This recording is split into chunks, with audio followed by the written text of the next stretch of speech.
C'est pour que tu fasses ta présentation. Hein. Bonjour à tous, soyez les bienvenus. Je vous invite à vous asseoir. Tu as une feuille en plus? Oui, bien sûr, bien sûr. Là, il y en a plusieurs ici, là.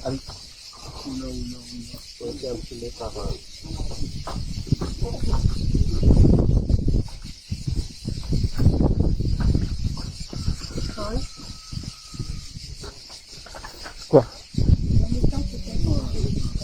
Donc bonjour à tous.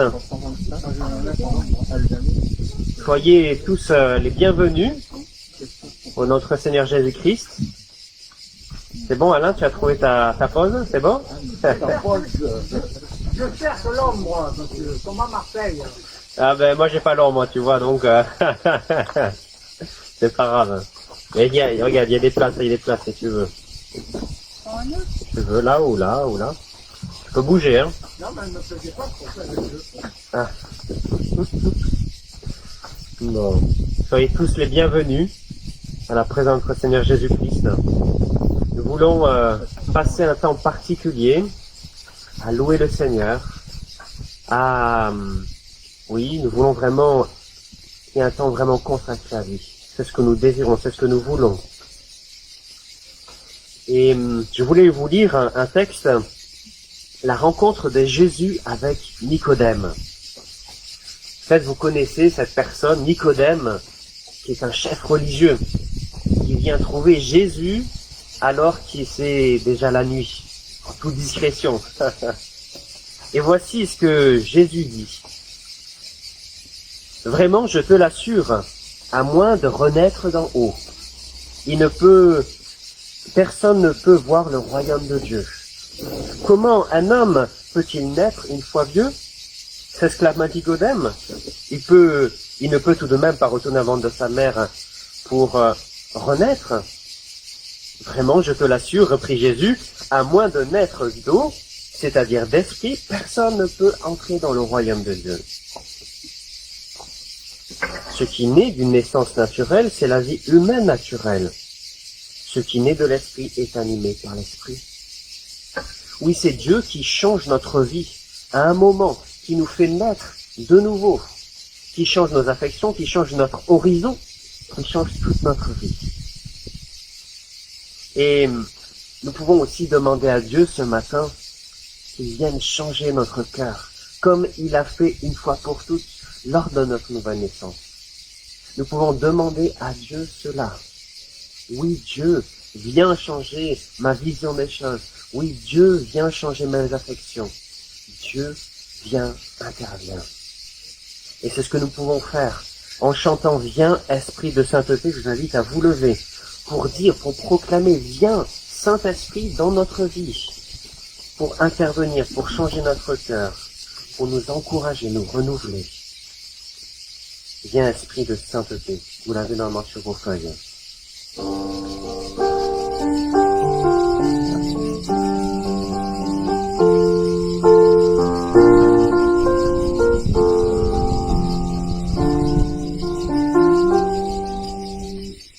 Viens, Esprit de sainteté, viens, Esprit de lumière, viens, Esprit de feu, viens nous embraser.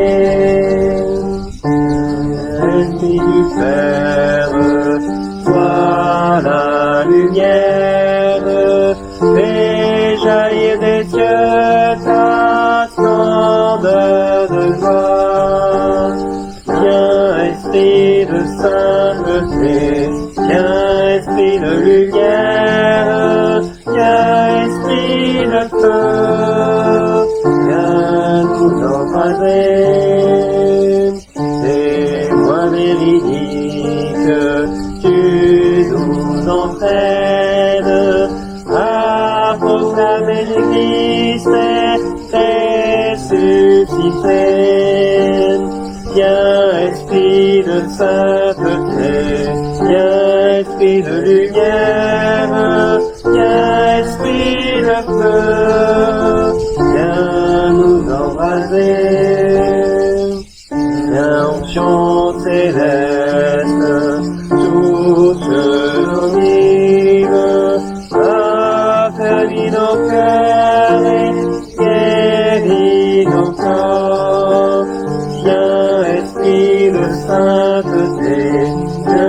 esprit de lumière, viens esprit de feu, viens nous embraser. Esprit d'allégresse, joie de l'église, fais jaillir des cœurs le chant de l'agneau. Viens esprit de sainteté, viens esprit de lumière, viens esprit de feu, viens nous embraser. Fais-nous connaître l'amour du Père, et révèle-nous la face du Christ.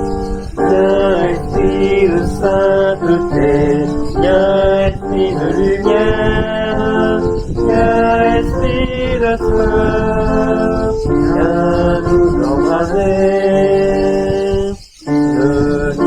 Illumine, souffle de vie, par ton incendie la croix du Seigneur. Viens esprit de sainteté, viens esprit de lumière, viens esprit de feu, viens nous embraser. Je vais prier maintenant. Seigneur, oui, viens nous embraser maintenant. Viens, Seigneur, illuminer notre vie. Viens révéler, Seigneur, Christ dans nos vies. Seigneur, oui, viens ce matin. Révèle-toi à nous. Seigneur, oui, que ça soit pas simplement que purement intellectuel, de réflexion, et que ton Saint-Esprit travaille nos cœurs pour que nous puissions être embrasés par toi. Amen. Amen. Si nous sommes sauvés, cela ne nous rend pas actifs. Souvent on dit que la grâce de Dieu, le fait d'être sauvé par grâce, sans mérite de notre part, a comme conséquence qu'on devient passif, qu'on devient à ne rien faire. Mais c'est plutôt le contraire. Parce que nous avons reçu une grande grâce, alors nous devons être dans la reconnaissance, dans la joie. Et pour être actif, Paul nous dit qu'il faut faire deux choses. Vous savez, comme lorsqu'on va au jardin. Au jardin, normalement, on fait deux choses. Dans votre jardin, vous avez un jardin. Moi, j'en ai pas, j'ai simplement des bocals de terre. Et qu'est-ce qu'on fait? On fait deux choses. On enlève les mauvaises herbes et on en replace les bonnes.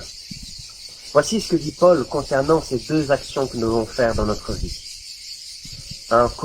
Épître aux Colossiens chapitre 3, verset 5. Faites donc mourir tout ce qui dans votre vie appartient à la terre, c'est-à-dire l'inconduite, l'impureté, les passions incontrôlées, les désirs mauvais et la soif de posséder, qui est une idolâtrie. Donc là, c'est arraché. Deuxième chose, planter. Ainsi, puisque Dieu vous a choisi pour lui appartenir et qu'il vous aime, revêtez-vous d'ardente bonté, de bienveillance, d'humilité, de douceur, de patience. Supportez-vous les uns les autres. Et si l'un de vous a quelque chose à reprocher à un autre, pardonnez-vous mutuellement. Le Seigneur vous a pardonné, vous aussi. Pardonnez-vous de la même manière. Par-dessus tout cela, revêtez-vous de l'amour, qui est le lien par excellence. Oui, Dieu nous demande de faire cela, d'être actif, d'agir pour lui, dans notre vie. À la fois de déraciner tout ce qui encombre notre vie, qui ne fait pas plaisir au Seigneur, pour le remplacer par de bonnes choses, conformes à la volonté de Dieu. Je vous invite à prier. Je vais prier maintenant.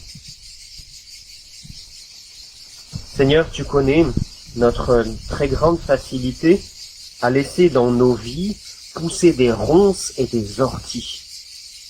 Tu sais notre grande facilité à la passivité. C'est si facile de rester là à rien faire.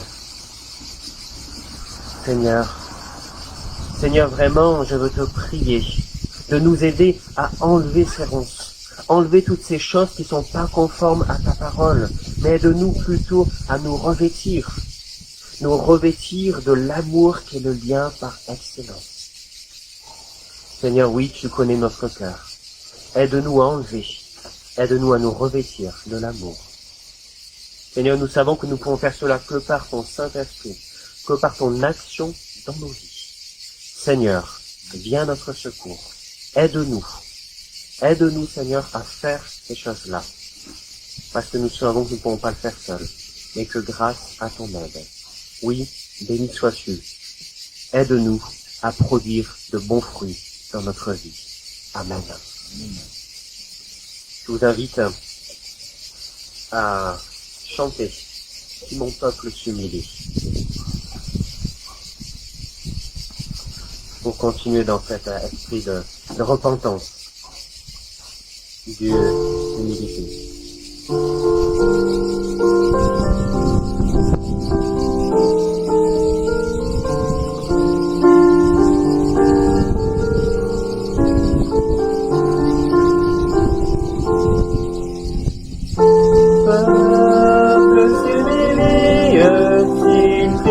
En cherchant ma face, se détourne de sa voie pure, je n'exaucerai les cieux.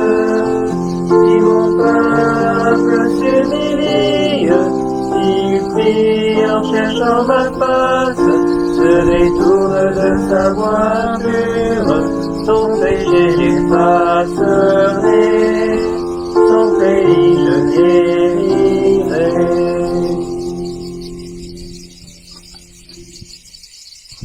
Oui, Dieu nous fait grâce.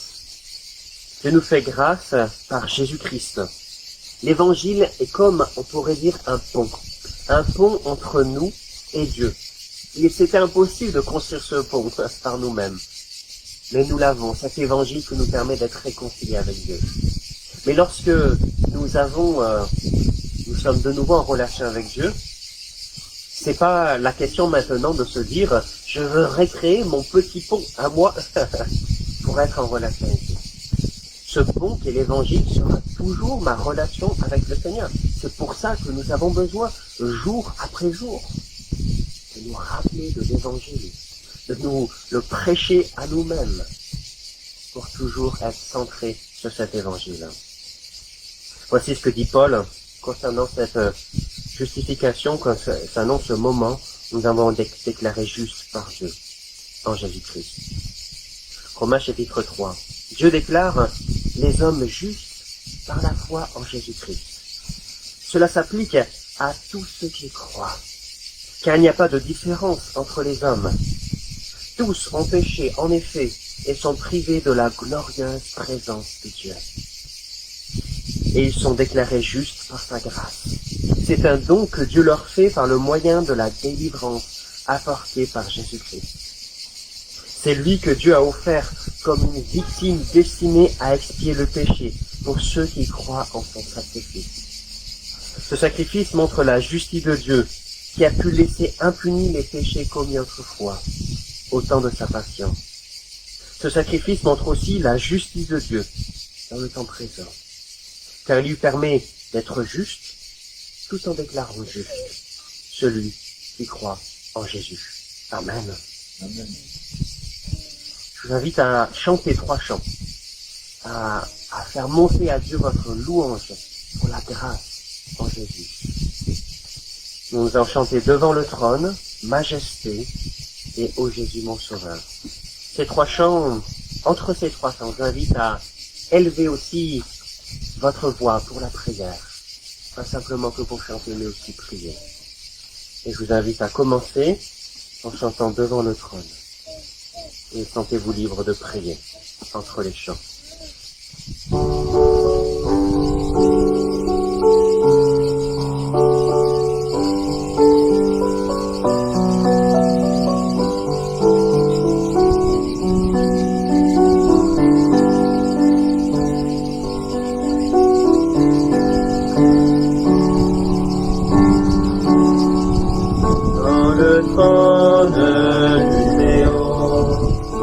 Son Père sauveur. savons que ça s'appelle amour, il intercède pour moi toujours. Son nom est gravé sur ses mains, son nom est inscrit sur son cœur. Si descend ma cause au ciel, tu ne pourras me condamner, tu ne pourras me condamner. Quand Satan me fait douter, vient me tenter et m'accuser, je lève les yeux vers celui qui a donné pour moi sa vie. On sauverait est innocent, sa mort me rend la liberté, puis Dieu le juste est satisfait, et il pardonne mon péché, et il pardonne mon péché. Et l'agneau ressuscité, il est le roi plein de bonté, dont il ne changera jamais, il ma justice, mon bien, ma paix. Pour lui j'ai la vie éternelle, par son sang il m'a racheté, pour toujours ma vie est cachée, en Jésus mon sauveur, mon Dieu, en Jésus mon sauveur, mon Dieu.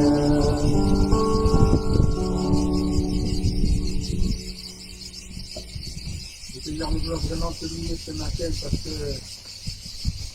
tu es venu sur cette terre pour prendre notre vie.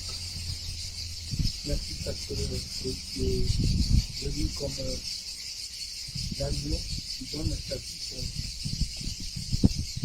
Et en plus de cela, tu es notre avocat aujourd'hui encore devant Dieu. C'est le but de ceci qui t'attend. Seigneur, donne-nous vraiment cette foi dans le cœur. Cette joie qui fait que nous te laissons toute la place, nous te laissons, comme on parlait tout à l'heure, au long de la vie.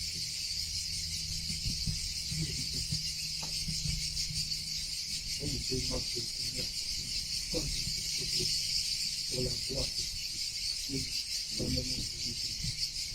Amen. Amen. Oui, Seigneur, nous voulons te louer et te célébrer, Seigneur, oui.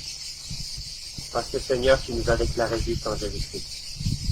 Nous savons que le verdict final est fait. Nous n'avons plus besoin de rechercher la reconnaissance, l'amour, toute autre chose auprès des autres, auprès des situations.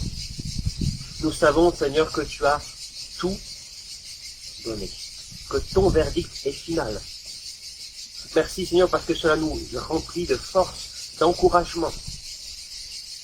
Parce que nous savons que notre estime de nous-mêmes ne dépend pas de ce qui se passe, mais dépend de toi, du verdict que tu as donné. Seigneur, merci pour cela. Merci, Seigneur, parce que oui, nous pouvons être sûrs de ton amour. Et cela nous encourage, nous donne une sécurité, une stabilité que rien ne pourra ébranler. Parce que ton amour est sûr et certain. Merci. Amen. Amen.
Sur tous les siens.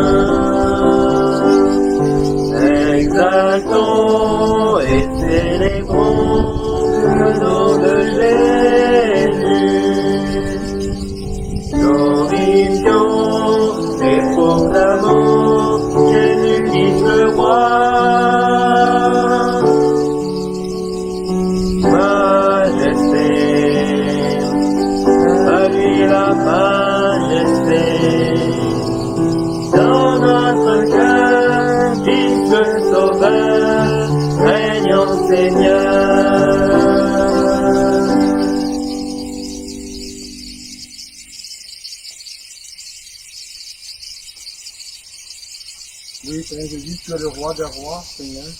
Tu es digne de t'adorer, Seigneur, parce que tu as tout accompli, Seigneur. Alors que nous étions encore pécheurs, Seigneur, tu es mort pour nous, mais tu ne nous as pas rejetés. Mais c'est pour cela que nous pouvons entrer dans le sein des saints avec nos prières, Seigneur, sans être foudroyés. Mais quelle joie, parce que tu es notre Dieu, qui vit tellement. Il n'y a qu'un seul nom par qui on peut être sauvé de nos jours, c'est le nom de Jésus-Christ, ton Fils unique, Seigneur. Oui, Seigneur, c'est par lui seul qu'on peut être sauvé. Et tu es digne d'adoration, tu es le Seigneur des Seigneurs, et tu règnes, tu es vivant, Seigneur, tu règnes sur le monde entier, Seigneur.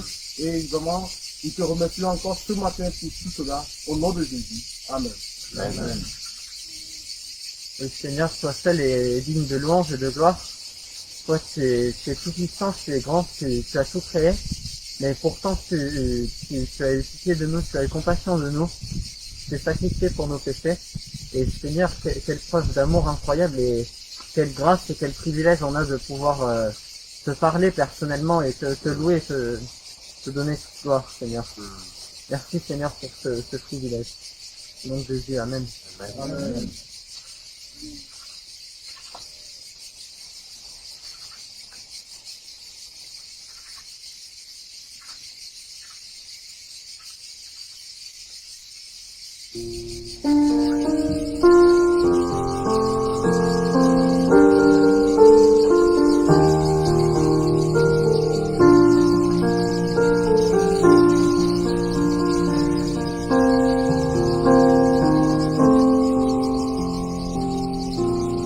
Oh Jésus, mon sauveur, Seigneur, nul n'est comme toi. Jour après jour, je te louerai, car ton amour est merveilleux. Mon abri, mon refuge, mon réconfort, mon rocher, ce qui vit, ce que je suis, ne cesse de t'adorer. Chantons Seigneur, crie de joie terre entière, à Dieu la gloire, la puissance et l'honneur. Les monts s'inclinent et les corps rugissent à l'écho de ton nom. Je vois Jésus et mon cœur qui de joie. Je t'aimerai, je tiendrai par la foi. Rien ne pourrait égaler tes promesses pour moi.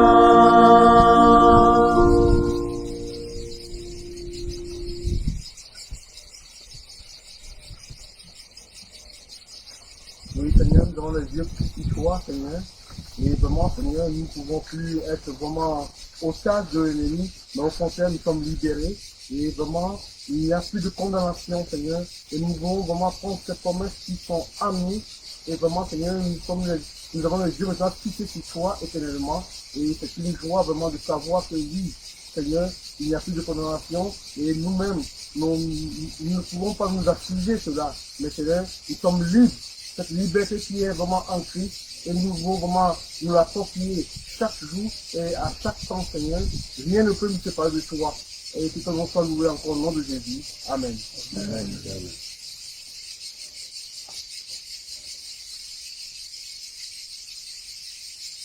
Oui Seigneur, nous voulons te louer, te célébrer. Nous venons de chanter, Seigneur, rien ne pourrait égaler tes promesses pour moi. C'est pourquoi nous voulons te dire ensemble le symbole des apôtres, cette confession qui dit en définitive les promesses que tu as pour nous. J'invite à le dire ensemble, tous ensemble. Je crois en Dieu, le Père Tout-Puissant, Créateur du ciel et de la terre. Je crois en Jésus-Christ, son Fils unique, notre Seigneur, qui a été conçu du Saint-Esprit et qui est né de la Vierge Marie. Il a souffert sous Ponce Pilate, il a été crucifié, il est mort, il a été enseveli et descendu aux enfers. Le troisième jour, il est ressuscité mort, il est monté au ciel, il siège à la droite de Dieu, le Père Tout-Puissant, il viendra pour juger les vivants et les morts.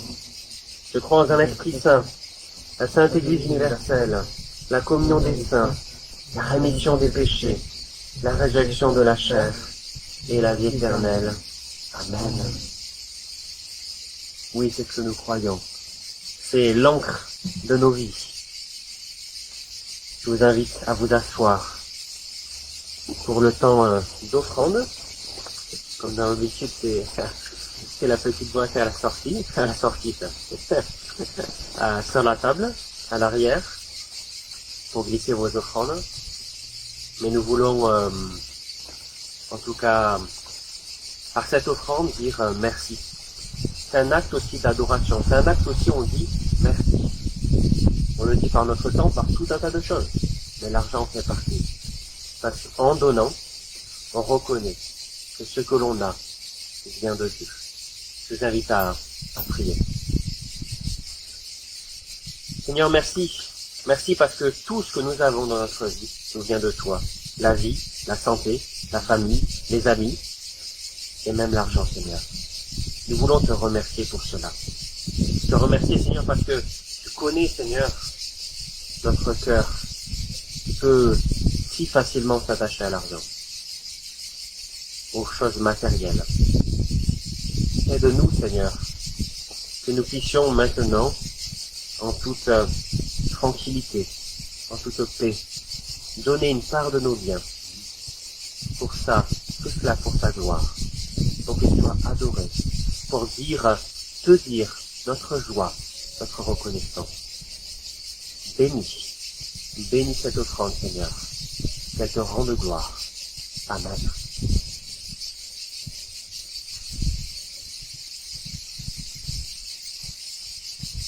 Alors c'est maintenant le temps de la prédication. Je vais, voilà, maintenant, je vais passer au temps de la prédication. Donc, vous n'avez pas sur vos feuilles le texte. Je ne l'avais pas écrit, parce que j'hésitais encore sur le texte de la prédication, j'avoue. Et c'est sur 1 Corinthiens, chapitre 10. Je vais apporter ma prédication. Donc, première lettre de Paul aux Corinthiens, au chapitre 10.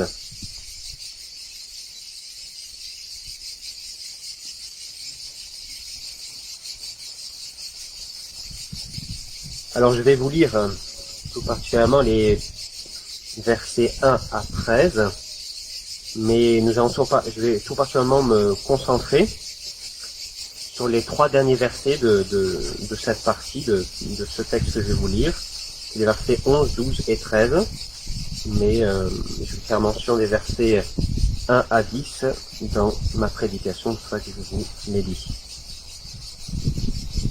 Donc, 1 Corinthiens 10, chapitre 10, verset 1. Car il ne faut pas que vous ignoriez ceci, frères. Après leur sortie d'Égypte, nos ancêtres ont tous marché sous la conduite de la nuée. Ils ont tous traversé la mer, ils ont donc tous, en quelque sorte, été baptisés pour Moïse dans la nuée et dans la mer. Ils ont tous mangé une même nourriture spirituelle. Ils ont tous bu la même boisson spirituelle, car ils buvaient de l'eau jaillie d'un rocher spirituel qui les accompagnait. Et ce rocher n'est autre que le Christ lui-même. Malgré tout cela, la plupart d'entre eux ne furent pas agréés par Dieu, puisqu'ils périrent dans le désert. Tous ces faits servent d'exemple pour nous avertir de ne pas tolérer en nous de mauvais désirs, comme ceux auxquels ils ont succombé. Ne soyez pas idolâtres, comme certains d'entre eux l'ont été, selon ce que rapporte l'Écriture. Le peuple s'assit pour manger et pour boire, puis se levèrent tous pour se divertir. Ne nous laissons pas entraîner à l'immoralité sexuelle comme firent certains d'entre eux, et en un seul jour, il mourut 23 000 personnes. N'essayons pas de forcer la main au Christ, comme le firent certains d'entre eux, qui pour cela périrent sous la morsure des serpents. Ne vous nous plaignez pas de votre sort, comme certains d'entre eux qui tombèrent sous le coup de l'ange exterminateur. Tous ces événements leur sont arrivés pour nous servir d'exemple. Ils ont été mis par écrit pour que nous en tirions instruction, nous qui sommes parvenus au temps de la fin. C'est pourquoi, si quelqu'un se croit debout, qu'il prenne garde de ne pas tomber. Les tentations qui vous ont assaillis sont communes à tous les hommes.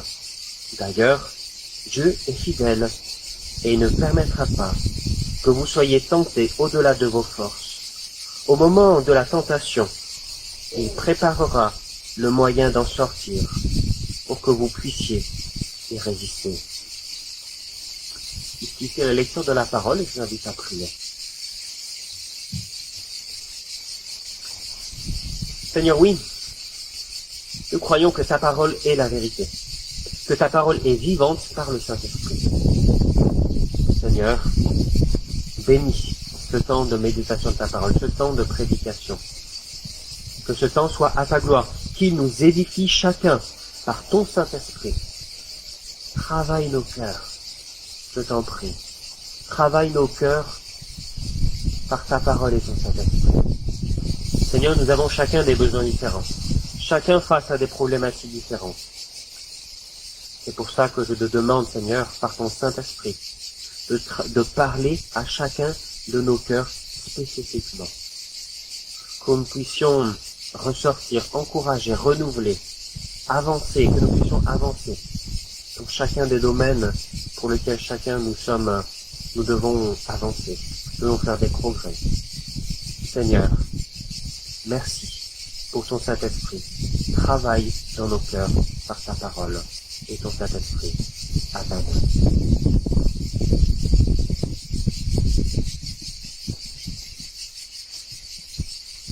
Alors je ne sais pas pour vous, mais en tout cas tous les jours on est tenté de quelque chose. Ça peut être des petites choses ou des grandes choses. Par exemple, je ne sais pas, le cas d'un billet ou d'une pièce qui tombe d'une personne. La personne ne le voit pas.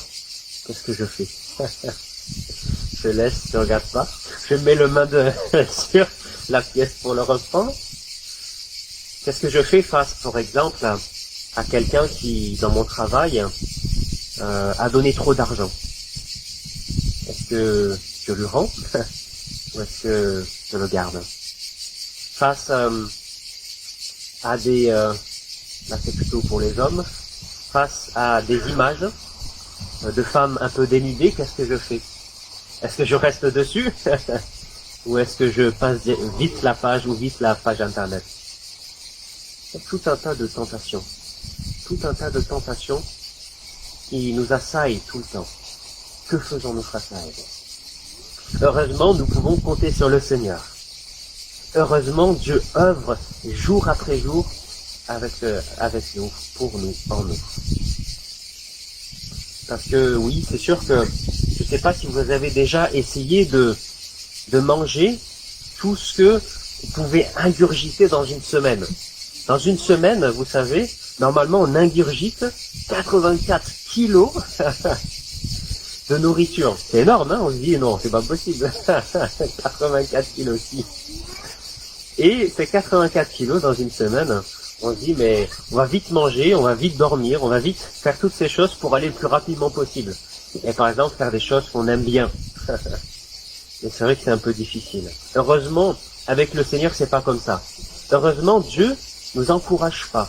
Heureusement, Dieu n'est pas là au quotidien pour nous aider dans les tentations une seule fois et après c'est fini. Il le fait jour après jour. Dieu est le même hier et aujourd'hui. C'est ce qu'on va voir aujourd'hui dans ce texte. Pour Israël, pour les Corinthiens, mais aussi pour nous aujourd'hui. On va voir qu'il n'y a pas de différence entre nous, les Corinthiens et les Israélites. Ensuite, on va voir que notre texte du jour, deux promesses que vous connaissez certainement et qui sont importantes de se rappeler. Donc, premièrement, l'exemple d'Israël et des Corinthiens. On lit au verset 11, « Tous ces événements leur sont arrivés pour nous servir d'exemple. » Mais quels sont ces événements? C'est ce qui nous est dit de versets 1 à 10. Le peuple d'Israël, alors qu'il sort d'Égypte, n'obéit pas au Seigneur. Dieu leur dit qu'il va leur donner un pays promis, mais ils ne le croient pas. Vous savez, c'est ce récit où il y a des éclaireurs qui partent dans le pays de Canaan pour aller voir ce qui se passe, comment le conquérir. Et ces éclaireurs, lorsqu'ils reviennent, à la fois ils montrent les richesses, ils montrent ce qu'il y a dans ce pays. En même temps, ils disent mais c'est impossible, on va jamais y arriver. C'est des géants, c'est des personnes avec des grandes capacités. Comment nous allons pouvoir arriver à conquérir? Ils doutent. Ils disent même, certains disent même, allons, retournons en Égypte. Cette génération, oui, malheureusement, qui ne croit pas en les promesses de Dieu, qui ne croit pas que Dieu va accorder le pays promis, va mourir dans le désert. Parce que Dieu va conduire ce pays dans le désert pendant 40 ans. Le peuple de Dieu est allé plus loin que simplement la non-confiance en Dieu, non-confiance dans les promesses. Il s'est livré, on le voit, vous savez, avec cet épisode du veau d'or. Cet épisode où Moïse est allé sur le mont Sinaï pour aller chercher la loi de Dieu pendant 40 jours et 40 nuits. Qu'est-ce qui se passe? Le peuple d'Israël demande à Aaron de construire un veau d'or. Et le peuple d'Israël adore ce veau d'or. Idolâtrie et même prostitution sacrée. D'autres moments aussi où il se révolte contre Moïse. 23 000 personnes meurent d'un seul coup. Vous savez aussi cet épisode où il y a le peuple de Dieu qui a péché encore. Je lui dis, regarde à ce serpent d'airain, parce qu'il y a ces serpents qui vous ont piqué. Si vous regardez ce serpent d'airain, alors vous y arrivez. Malheureusement, beaucoup meurent.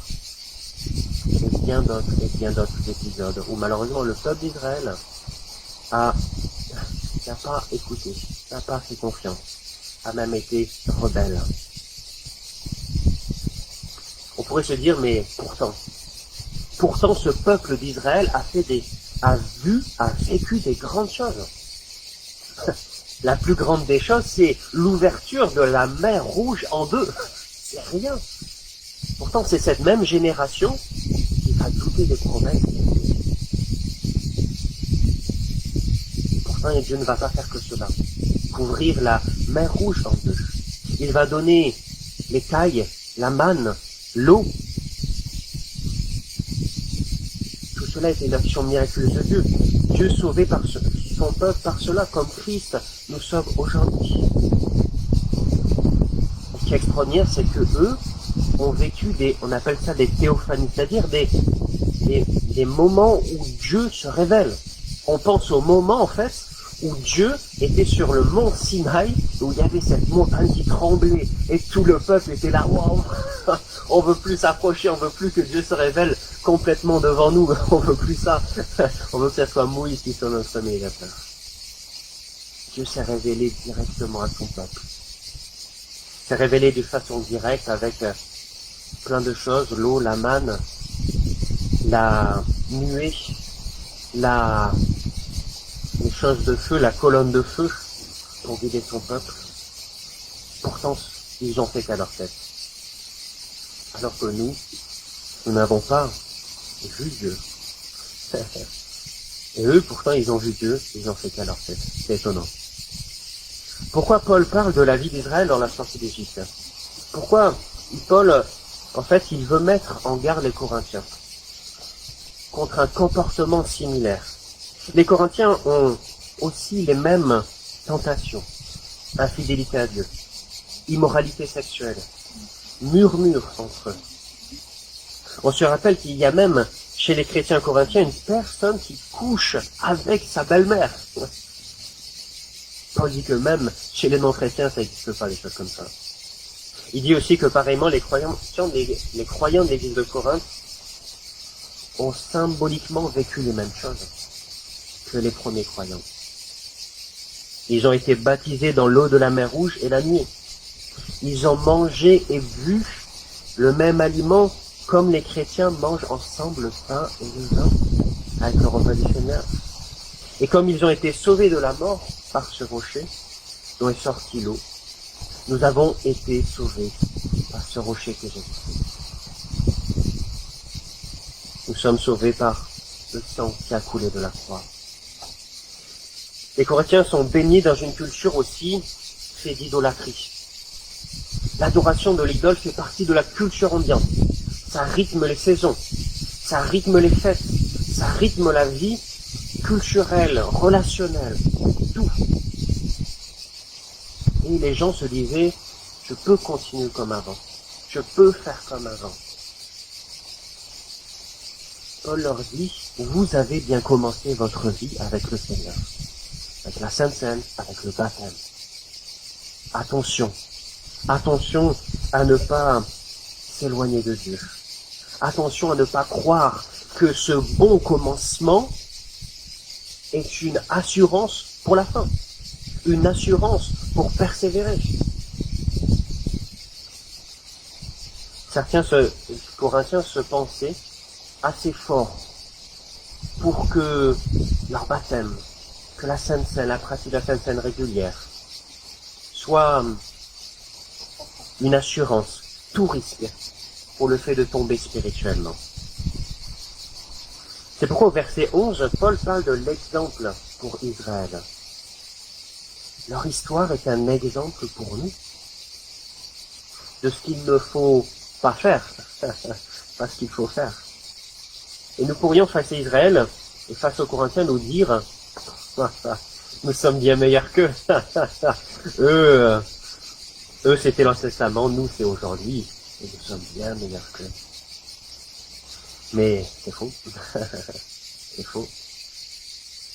Parce que nous avons vécu des choses extraordinaires avec notre conversion, notre baptême, le temps de la Sainte Seine.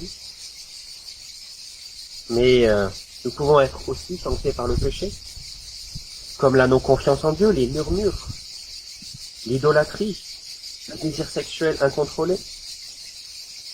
L'histoire d'Israël et des Corinthiens est un rappel à ce que nous devons éviter pour ne pas subir les conséquences. Les conséquences pour les Corinthiens, ce n'était pas celles des Israélites. Ce n'était pas se faire piquer, ce n'est pas tomber dans une crevasse, ce n'était pas mourir, comme pour nous. Mais c'est d'être éloigné de Dieu, c'est ce que je disais mardi à l'étude biblique. Si nous croyons en Jésus-Christ, si nous avons l'assurance d'être sauvés en Jésus, alors nous savons que si nous péchons, notre statut devant Dieu n'est pas remis en question. Mais c'est notre relation avec le Seigneur qui est affectée. Je ne sais pas si vous avez déjà arrivé, mais quand vous péchez, vous avez l'impression qu'il y a comme une grande montagne entre vous et Dieu. Un ravin entre vous et Dieu. Et la seule façon de réduire ce ravin, cette montagne, c'est de se repentir. C'est de demander pardon à Dieu.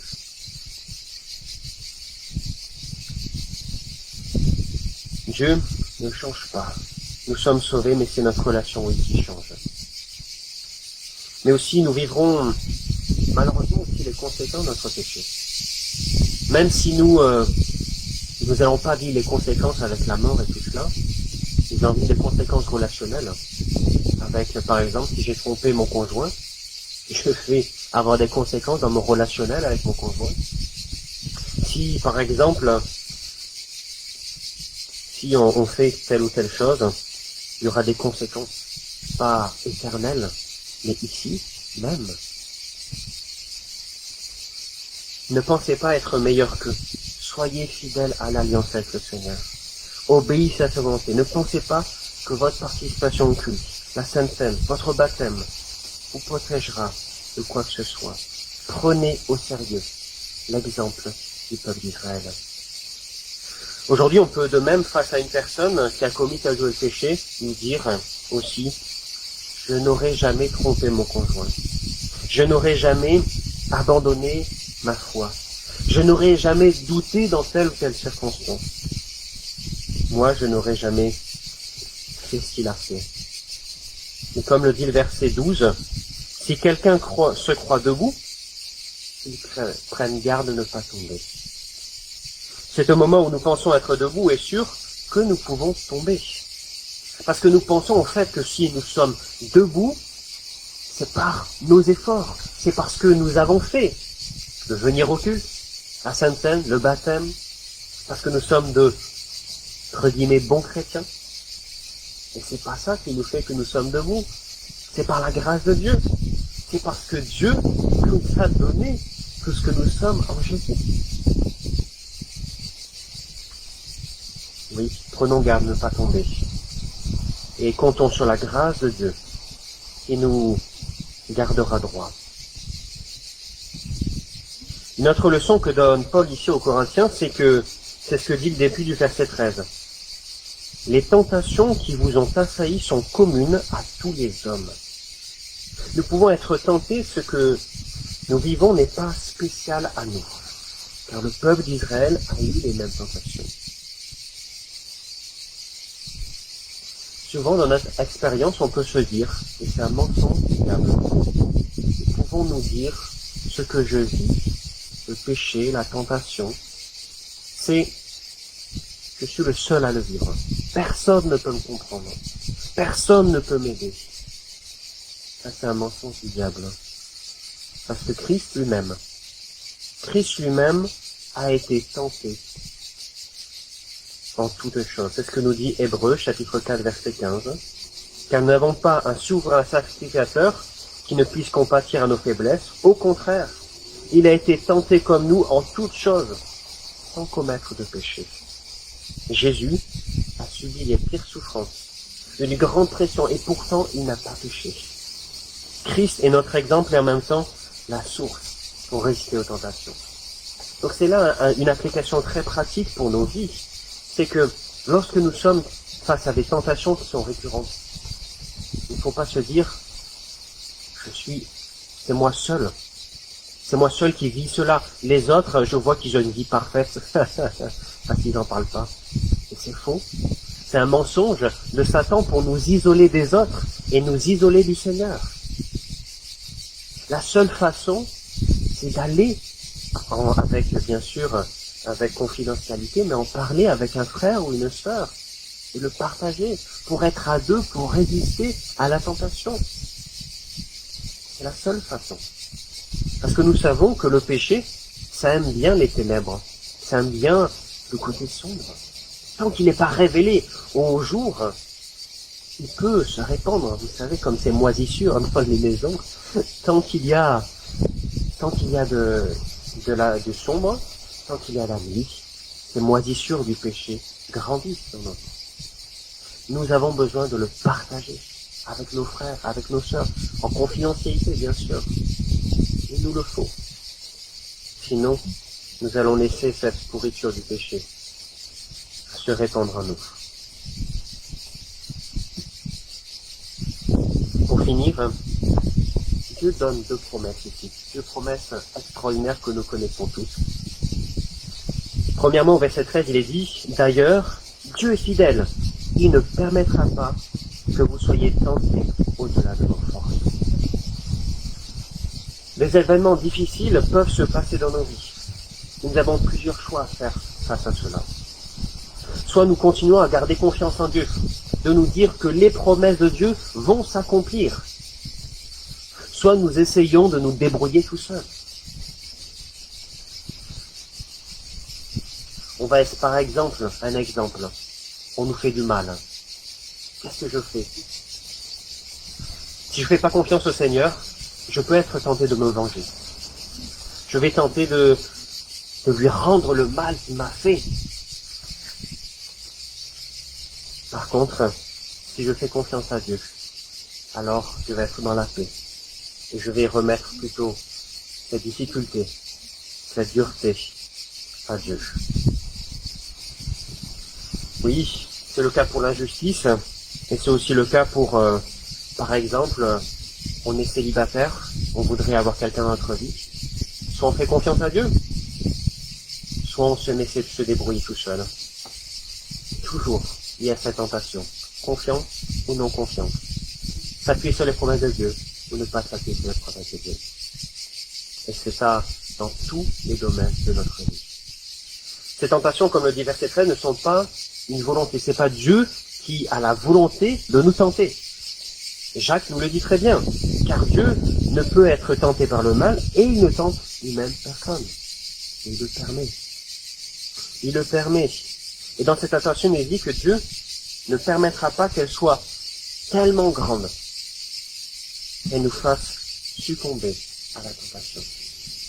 Dieu nous connaît. Il sait ce dont nous sommes capables. Dieu ne va pas intentionnellement nous exposer à une tentation que nous ne pourrions pas supporter. Pourquoi? Car Dieu est fidèle, non à nous-mêmes, mais à ce qu'il a promis. Il a promis de nous conduire jusqu'à la fin, de nous aider à persévérer. Donc il ne permettra pas de nous donner des épreuves qui nous feront succomber à la tentation. S'il nous semble qu'une tentation est trop dure, trop difficile, alors comptons sur la fidélité de Dieu. Accrochons-nous à cette promesse que nous allons de lire. La deuxième promesse ici, c'est au moment de la tentation, il préparera le moyen d'en sortir pour que vous puissiez y résister. Souvent nous voyons les épreuves et donc les tentations de la mauvaise des façons. Nous croyons que cela échappe au contrôle de Dieu, que cela n'a aucun sens.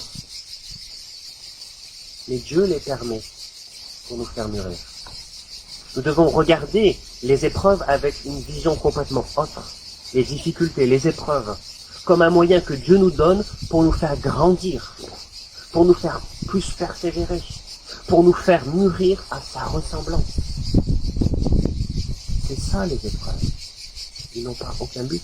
Jacques le dit très bien, mes frères, regardez comme un sujet de joie complète les diverses épreuves auxquelles vous pouvez être exposés, sachant que l'épreuve de votre foi produit la patience. Mais il faut que la patience accomplisse parfaitement son œuvre, afin que vous soyez parfaits et accomplis, sans faillir en rien. L'objectif quand on a une épreuve, ce n'est pas se dire « vite, il faut que j'en sorte ». Oui, c'est sûr que quand il y a une difficulté, on veut qu'on sorte de cette épreuve. Mais on devrait tout autant aussi essayer de discerner qu'est-ce que Dieu veut m'apprendre à travers cette épreuve.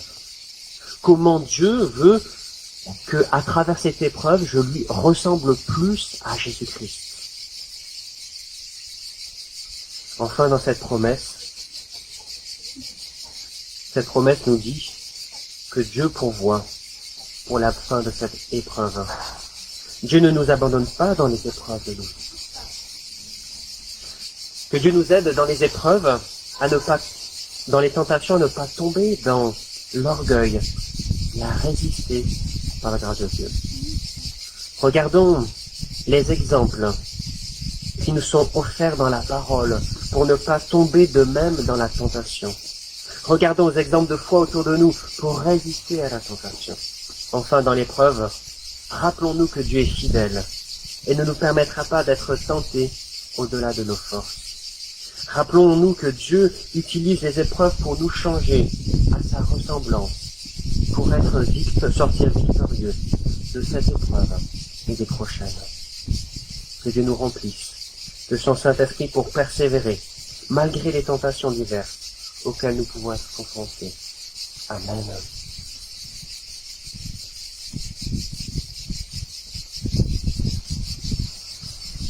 J'invite à faire un peu de silence, comme toujours, pour réfléchir, et je finirai ce temps de silence par ma prière.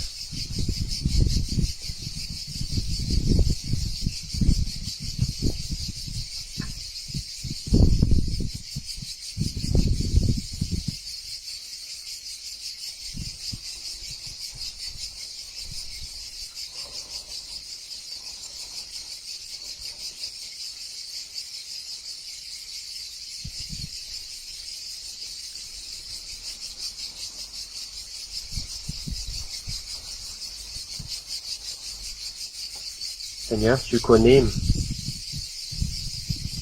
nos tentations à chacun. Chacun, nous savons des failles différentes, des domaines où nous sommes plus sensibles que d'autres. Tu sais, Seigneur, aux endroits où nous avons plus de tentations. Tu le sais. Seigneur, Nous savons que tu n'es pas absent dans la tentation. Nous savons que tu es là. Nous savons aussi, Seigneur, que ces tentations sont comme les autres. Aide-nous à ne pas penser que ce que je vis est unique et que les autres seraient des saints et qu'ils ne vivraient pas. Seigneur, nous vivons tous les mêmes tentations. Aide-nous à nous encourager mutuellement pour nous aider à surmonter les tentations, surmonter les épreuves de nos vies, pour ne pas nous laisser tenter, pour nous laisser succomber à la tentation. Mais aide-nous plutôt à te faire confiance, à garder cette confiance en toi. Confiance, Seigneur, que tes promesses, que ta parole est plus importante, est plus solide que tout ce que le monde peut me proposer. Seigneur, aide-nous à résister à la tentation. Tu vois, c'est si facile, il y en a tellement, jour après jour. Aide-nous à résister. Aide-nous, Seigneur, aussi à nous rappeler que tu ne nous abandonnes pas dans la tentation. Que tu n'es pas un Dieu qui veut de façon sadique nous éprouver, nous tester, nous tenter pour nous voir nous tomber. Tu n'es pas un Dieu comme ça. Tu es un Dieu qui est bon. Tu es un Dieu qui aime. Et qui, lorsqu'il permet la tentation, lorsqu'il permet l'épreuve, c'est pour forger en nous le caractère qui est en Jésus-Christ. Seigneur, aide-nous, forge en nous, à travers les épreuves, ton caractère, ta foi, ta joie, ton amour et tant d'autres choses. Forge en nous ce caractère qui est en Christ. Seigneur, nous savons que nous ne pouvons pas le faire seuls, que c'est par ton Saint-Esprit, par ton œuvre dans nos vies. Seigneur, face aux épreuves, aide-nous à ne pas penser. Aide-nous, Seigneur, à ne pas penser, oui, que les choses sont là et ne vont rester comme celles-là. Seigneur, aide-nous à ne pas penser que les épreuves sont sans fin. Mais Seigneur, tu vas trouver un moyen pour nous en sortir. Seigneur, merci pour cela. Bénis-nous, Seigneur. Bénis-nous. Aide-nous à rester en tentation par ton Saint-Esprit, par ton œuvre en nous, pour que tu sois glorifié en nous. Amen.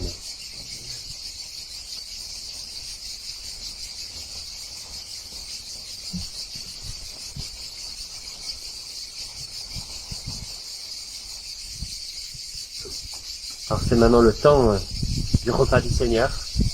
On a parlé dans la lecture biblique que oui, c'est une chose extraordinaire.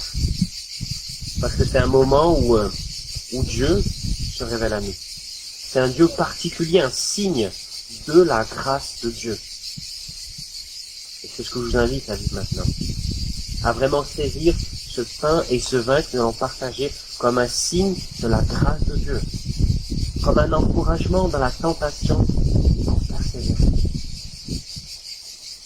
Que nous puissions, face à nos épreuves de nos vies, nous tourner vers le Seigneur. Prendre ce pain et ce vin, c'est une façon de se tourner vers le Seigneur et de croire que ce pain et ce vin, que le sang de Jésus, que le corps de Christ a été brisé à la croix, c'est mon soutien, c'est ma vie, quelles que soient les choses qui se passent. Que Dieu, oui, bénisse ce pain et ce vin que nous allons partager maintenant. Je vous invite à prier. Seigneur, merci. Merci parce que tes œuvres sont sans pareilles. Merci parce que tu connais notre cœur et comme si souvent nous sommes là à douter, à nous poser des questions, comme l'ont fait les Israélites lorsqu'ils n'ont pas cru que tu pouvais leur donner la terre promise. Nous voulons ce matin, en prenant ce pain et ce vin, dire que nous croyons en ce royaume de Dieu qui vient. Nous croyons qu'un jour ce royaume va venir et que nous serons avec toi pour toujours. que ce pain et ce vin, et que cette perspective du royaume nous encourage et nous renouvelle. Bénis-nous chacun, que cela puisse vraiment, ce pain et ce vin partagé, soit vraiment une nourriture. Amen.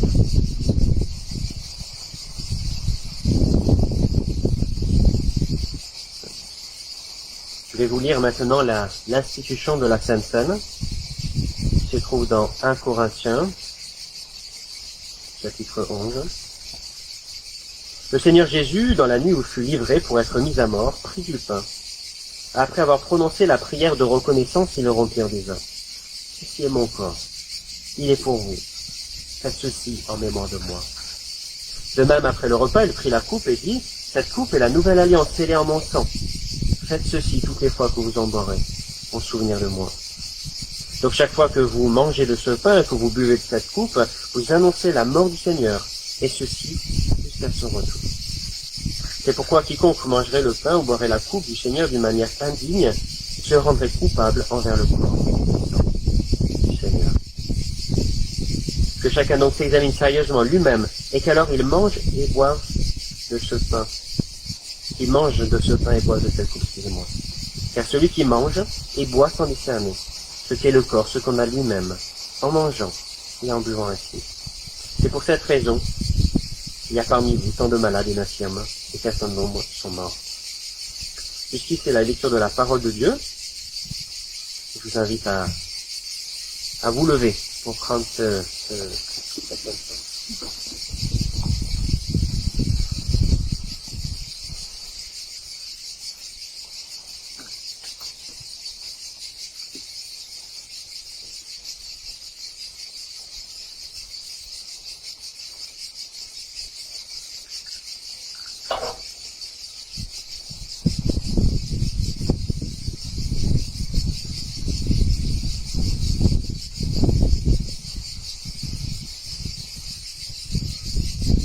Voici le pain que nous rompons, c'est la communion par notre Seigneur. Voici la coupe de bénédiction pour laquelle nous rendons grâce. C'est la communion de Saint Seigneur Jésus-Christ. Je vais répondre ce côté. Donc, c'est centre pays. Le pain.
je vous invite à vous asseoir pour,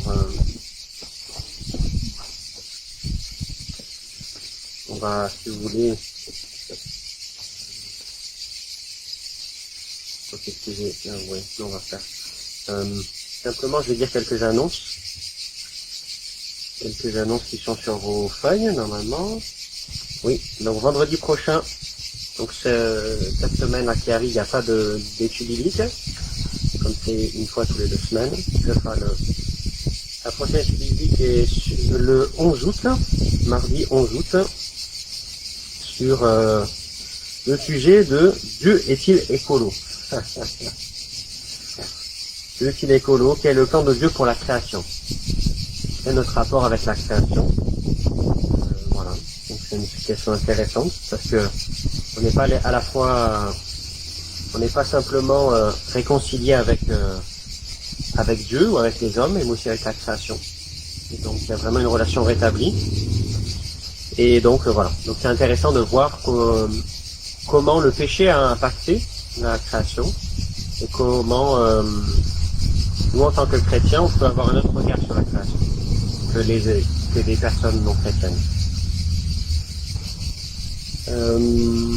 Voilà, après vendredi donc prochain réunion de prière. Dimanche 9 août culte à la chapelle, donc avec ma prédication et un pique-nique. Donc n'hésitez pas à prendre vos chaises. Là, je pense qu'on sera là, à mon avis, à moins qu'il fasse trop chaud. Mais je pense qu'on sera là. Et il y a aussi des nuances, si vous voulez. Le journal de notre union d'église, des mensuels, j'ai cherché le mot, des mensuels de notre union d'église. Donc Anne-Marie en a plusieurs à offrir. Voilà, je pense que c'est tout. Donc dimanche prochain, culte ici avec pique-nique. Et le prochain pique-nique, c'est le 23 août. Voilà. Je pense que c'est tout les seules annonces qu'il y avait. Simplement, je pense qu'on peut se donner peut-être quelques sujets d'intercession. C'est vrai qu'on peut pas faire comme d'habitude où on se met en rond, tout ça. C'était le bon moment avant le coronavirus. Mais ce que je vous propose de faire, c'est peut-être qu'il y a quelques personnes qu'on ait suivi de prière. Pourquoi qu'on puisse les partager, comme ça on peut aussi chacun prier dans la semaine pour ces sujets de prière. Donc je pense que je vous avais parlé il y a quelques semaines avant mon départ en vacances d'une personne que qui m'avait appelé, qui était pas chrétienne, mais qui s'intéressait à Dieu, tout ça. Donc je l'ai rencontrée cette semaine, mercredi, et c'était un super entretien. Et voilà, donc il faut prier pour elle, que Dieu vraiment touche son cœur et que c'est bon, comme souvent c'est une ancienne catholique qui se pose beaucoup de questions, qui voilà. Donc il lit sa Bible, commence à lire sa Bible, tout ça, donc c'est vraiment super. Voilà, donc faut prier pour elle. Donc Dani. Ouais, Dani. Ouais. Donc on peut prier aussi, je pense que le deuxième sujet qu'on peut prier, bon forcément c'est pour notre église. Que Dieu bénisse chacun des membres de notre église pendant ce temps d'été, mais aussi qu'il bénisse aussi pour comme on le disait vendredi en réunion de prière, que Dieu nous donne vraiment de la maturité, c'est ce qu'on a besoin chacun, de grandir en maturité dans la foi. Et deuxième chose aussi, que Dieu voilà, fasse grandir notre église, c'est ce qu'on désire aussi. Donc on peut prier aussi pour ça. Et donc prier aussi pour Yannick, pour qu'il puisse trouver un travail, pour Jean-Claude aussi qu'il puisse trouver un travail. Donc on peut prier pour tous les deux, pour que vraiment Dieu pourvoie. On a prié, et Khalid, que vous connaissez, qui est sur Internet, vous savez, qui est chez Pierre, il a trouvé un travail. Oui, donc vraiment c'est une réponse aux prières. Donc faut prier, continuer à prier. Dieu pourvoit, vraiment Dieu pourvoit. Donc il faut, on croit que Dieu vraiment répond à nos prières et il faut continuer à prier, intercéder les uns pour les autres. Voilà, je ne sais pas s'il y a d'autres sujets de prière particuliers que vous voudriez partager. Pour moi et Aline. Oui, pour que... Oui, pour que Dieu nous donne la sagesse pour prendre les bonnes décisions par rapport à tout ça. Donc sincèrement, c'est important. Et comme tu dis, qu'il ouvre les portes. Qu'il ouvre les portes de l'avion. Voilà. On peut prier pour les autorités, Oui, pour qu'ils prennent les bonnes décisions. tout à fait. Dans ces temps de pandémie et tout ça, que c'est très compliqué de prendre des décisions. Où il y a des tensions de tous les côtés. Donc ouais, t'as raison. Et on voit aussi, on peut prier aussi pour toutes les conséquences économiques qu'on pressent, qu'on voit dans beaucoup de pays, malheureusement. Hein. Beaucoup de gens ont perdu leur emploi. On voit par exemple au Brésil, mais aux États-Unis, en Afrique, en Asie, qui ont perdu leur emploi. L'emploi qui était, on appelle ça informel. Il faut prier pour que, voilà, que Dieu intervienne aussi. Bon, là, si vous voulez, oui, alors, je savais pas s'il fallait le dire ou pas. Moi, tu le dis, donc, c'est la maman de Sandrine, donc ça va. Donc, oui, Stéphane et Sandrine, à cause de tout ce qui est coronavirus et tout ça, voilà, toutes les restrictions qu'il y a ou qui s'attendent qu'il y a, qu'il pourrait y avoir dans les prochaines semaines, ils ont décidé de reporter leur mariage, voilà, à l'année prochaine. Donc, il faut prier pour eux aussi, que Dieu les renouvelle en leur force. Et voilà. Dieu pourvoit pour cela. Aussi que Dieu, qu'il puisse faire la volonté de Dieu dans ces circonstances. Voilà. Là, si vous voulez, est-ce que quelqu'un veut prier pour tous ces sujets? Ou sinon, je vais le faire. Si quelqu'un se porte volontaire, ou je vais le faire. Personne ne se porte volontaire pour ce faire. Seigneur, merci. Merci parce que tu es un Dieu qui pourvoit. On l'a vu, Seigneur, avec Khalid. Merci parce que tu lui as donné un travail. C'est une grâce. Nous voulons te remettre entre tes mains encore Jean-Claude et Yannick. Qu'ils puissent tous les deux, Seigneur, trouver un travail. Seigneur, cela est entre tes mains. Nous avons vu avec Khalid que tu interviens, que tu agis, que tu donnes un travail. Donne-leur un travail. Tu es capable d'incliner le cœur des chefs d'entreprise, des recruteurs. Je te prie pour cela, Seigneur. Donne-leur, Seigneur, un travail. Je veux te prier, Seigneur, aussi que tu œuvres, Seigneur, dans notre Église. Seigneur, nous désirons plus que tu rayonnes dans nos vies, dans chacune de nos vies, que nous puissions mûrir en toi, grandir dans la connaissance, grandir dans l'apprentissage de ta parole, dans la mise en application de nos vies, dans nos vies. Seigneur, aussi, nous te prions pour notre Église. Fais-la grandir en maturité et aussi en nombre de l'Église. Seigneur, c'est pas notre œuvre, cette Église du Roi d'Espagne, mais c'est ton œuvre et nous voulons compter sur toi. Seigneur, nous te prions pour cela. Nous te prions, Seigneur, pour cette situation générale que nous voyons dans ce monde. Tu vois toutes ces situations tellement compliquées, avec ce coronavirus qui n'en finit pas, avec ses conséquences économiques et sociales qui sont là, en France, mais dans bien des pays dans le monde. Interviens, Seigneur, pour que, Seigneur, aussi, les gens voient ta gloire. Seigneur, aussi, je veux te prier pour ce sujet, Seigneur. Je veux te prier, Seigneur, aussi pour moi et Aline, Seigneur. Interviens aussi, pour que tu puisses ouvrir les frontières, ouvrir les portes de l'avion, Seigneur, pour que nous puissions enfin nous voir. Et enfin, Seigneur, nous marier, comme nous l'avons désiré.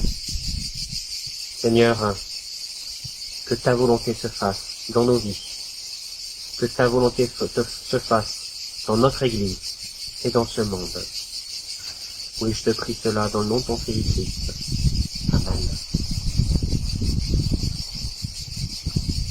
Je t'invite à chanter un dernier chant avant de nous quitter. C'est Shalom, Shalom, que la paix soit sur toi.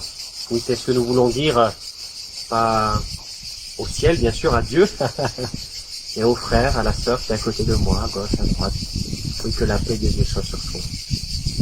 Je vous invite à vous lever pour chanter. Shalom, Shalom.